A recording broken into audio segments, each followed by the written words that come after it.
We have dozens of partners for the 10 Million Names Project. They include cultural institutions, genealogical organizations, descendant groups, as well as higher education institutions. And the collaborations with our partners are many and varied. It includes help with indexing records. We are receiving content from partners such as the Daughters of the American Revolution, who have contributed their Patriots of Color database, and we're helping to re-index some of that material for greater discoverability. We're working with the White House Historical Association to illuminate the names and lives of individuals of enslaved laborers who helped to build the White House and Capitol, as just a couple of examples. And one of our key partners is Family Search. Family Search is contributing records to the project and helping to identify collections within Family Search's holdings that can be digitized or indexed for information such as race that will help to increase the discoverability of that material. Thank you. And I'll add just a comment about one more important partner for us, and that's AUGS, the Afro-American Historical and Genealogical Society. So they have been a profound help to us in many ways. As you know, they have chapters in nearly every state in the country.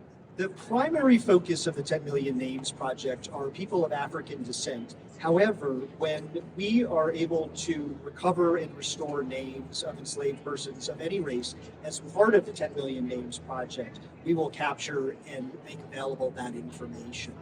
So we have a wide net, so to speak, on the project. And just to note that it is incredibly important to have the participation of people who are doing research and they come across records of enslavers, or even individuals who are the descendants of enslavers. As one of our board members for the project, Henry Louis Gates, often says, guilt is not inheritable. And so we really want to ensure that we have wide participation in the project. In particular, because we're focused in the early period before emancipation, where records heretofore have not been made available at scale. And in many of those cases, the records will be held by families or institutions who were enslavers.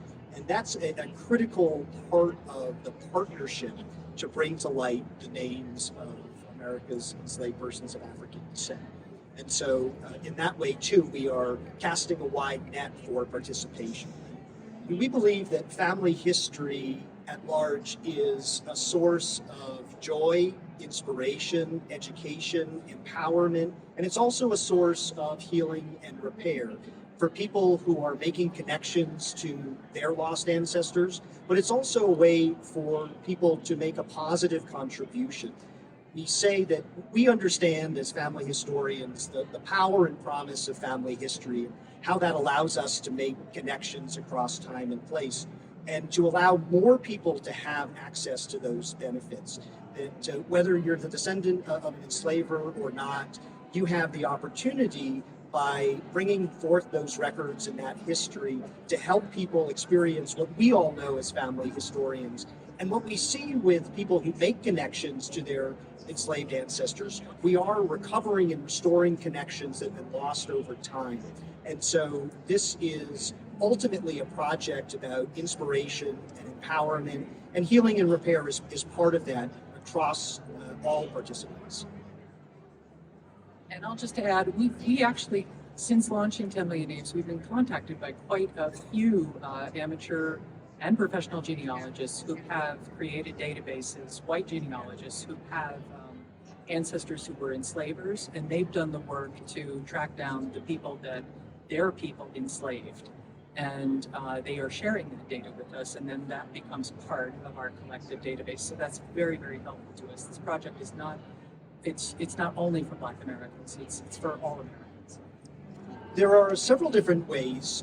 This project is international in that sense.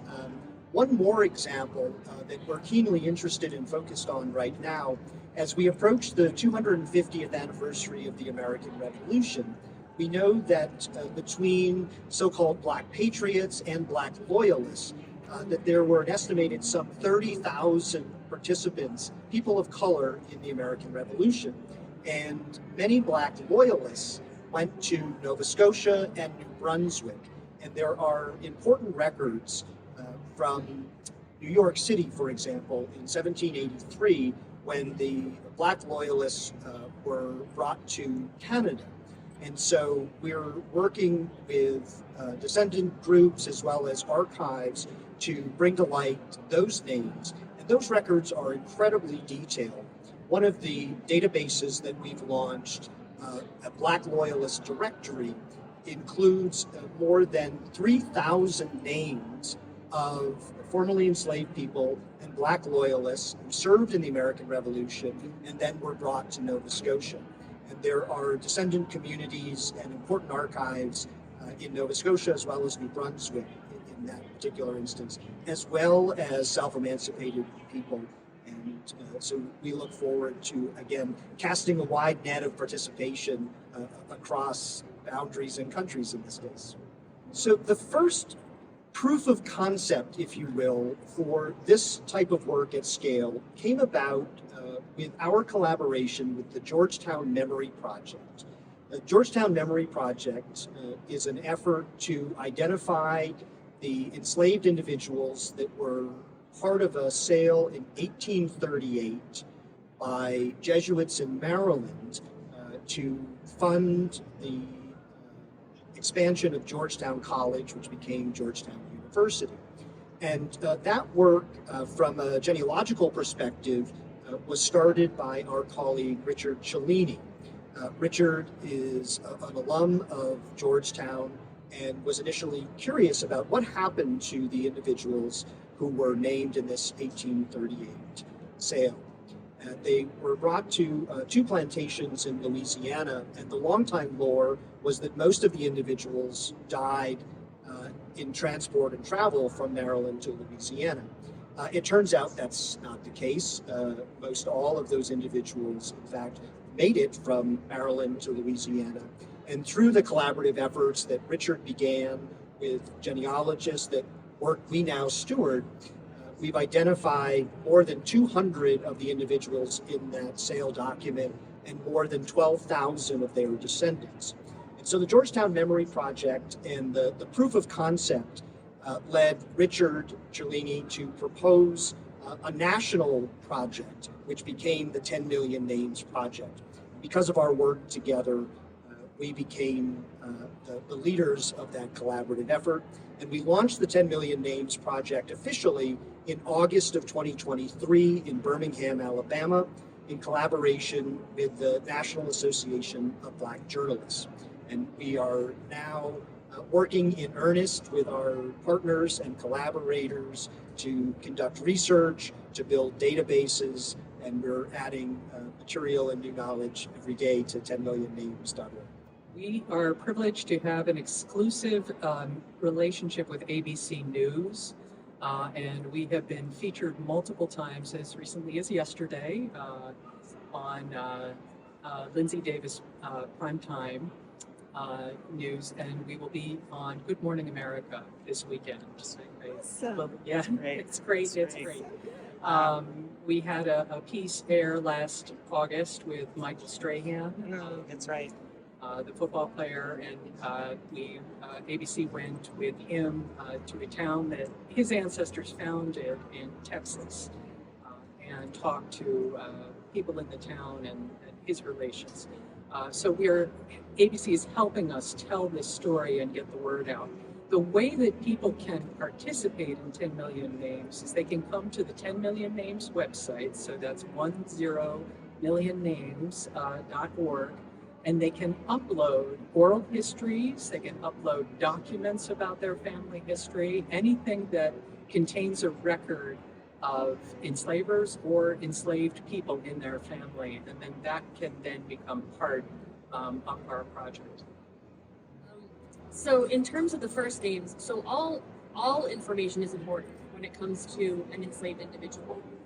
We're interested in even folks that don't have any So we need to keep track of everyone. So if we know that there's a female who's 12 in 1850, that's something that we want to pay attention to.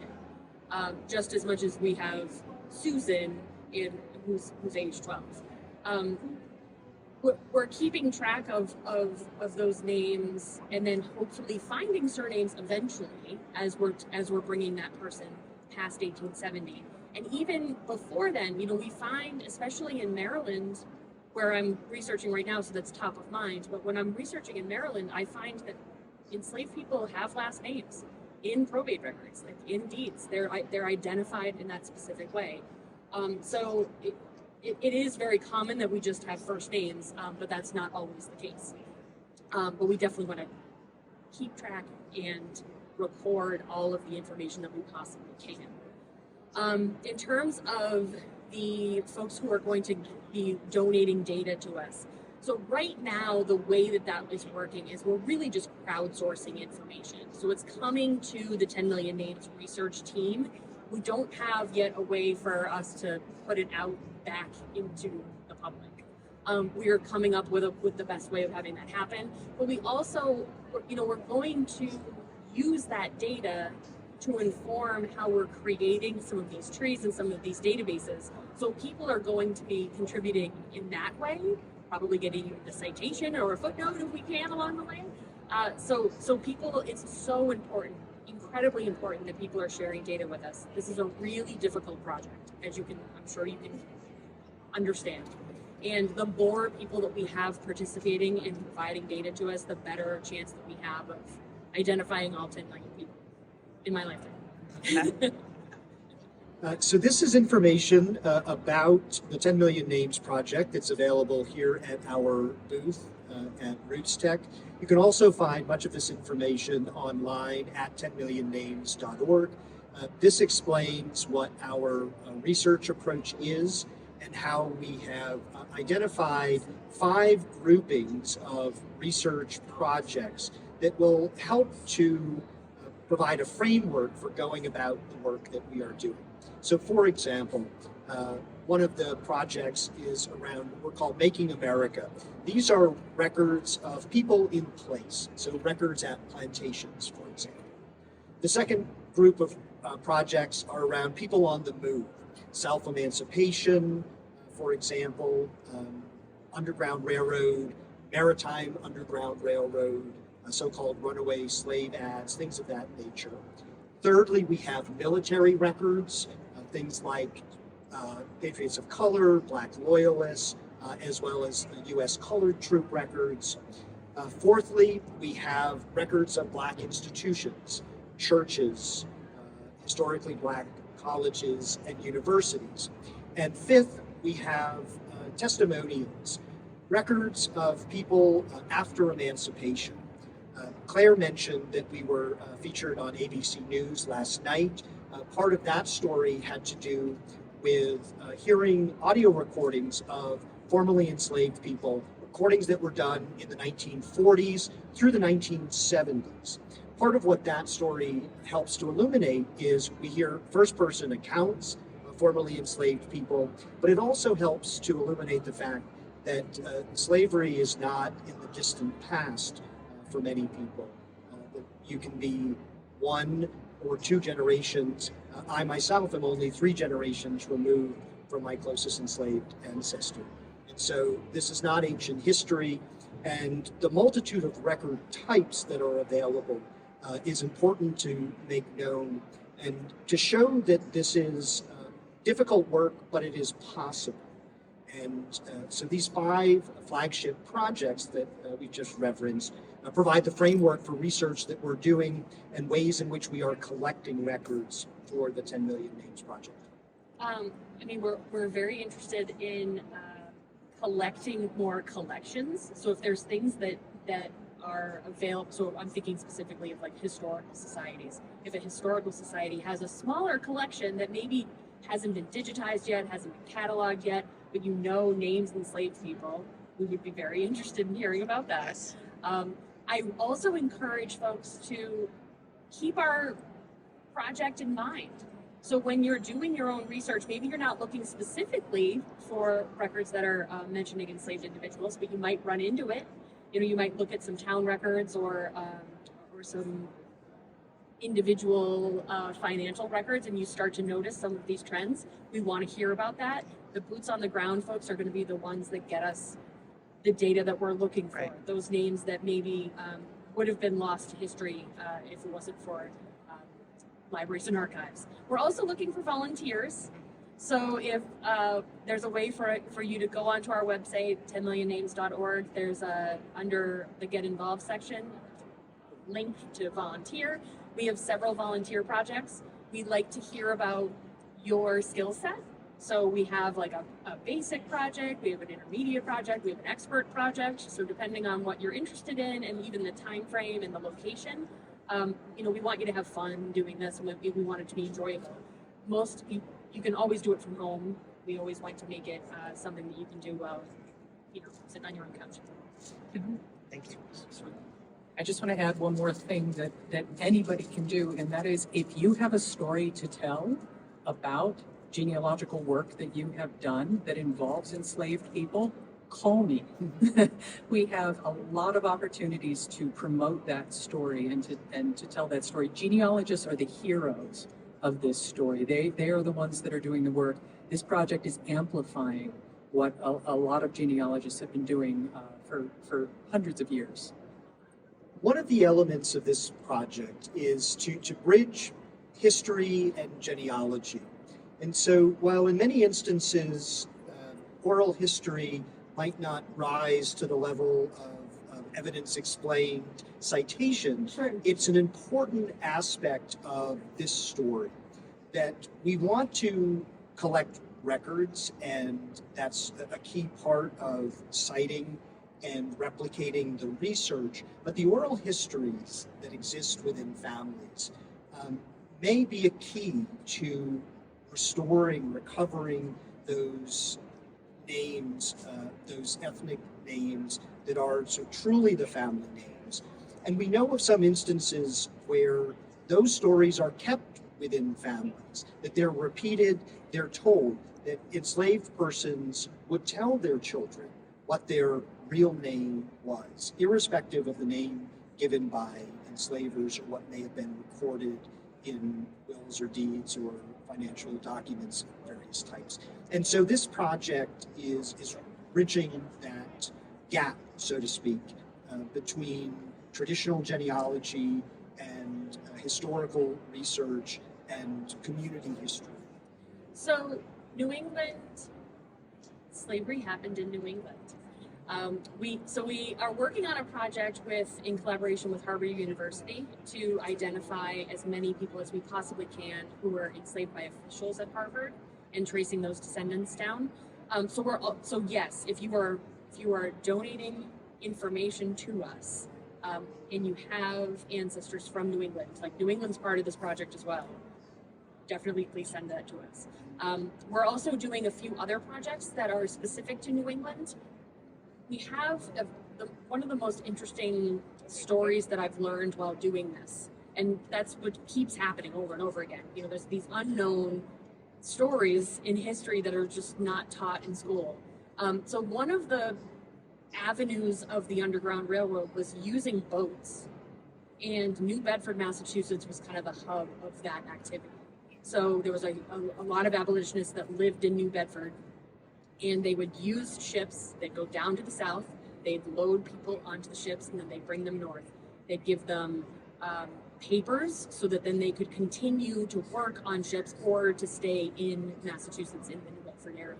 So we've collaborated with the New Bedford Whaling Museum and the New Bedford Historical Society to look at the lists, those crew lists, because those crew lists, if you look at them the right way, can identify some information. You look at them and say, that person I think might have been born in South Carolina, because they say that they're born in places like Pennsylvania or New York, or not in New England, because that would be a giveaway. So they use those locations like that to say, to kind of hide where they came from. So we've been doing projects like that, much more difficult because people are not officially saying, where they're from. But New England is part of this story. And that's part of the importance of 10 Million Names, is to tell stories like this and to make everyone aware, and to bring these stories to the broader public. We have a library of past webinars on the 10 Million Names Project, as well as all of the other education programs sponsored by American Ancestors, and we continue to have new educational programming. In total, we offer about 250 education programs a year.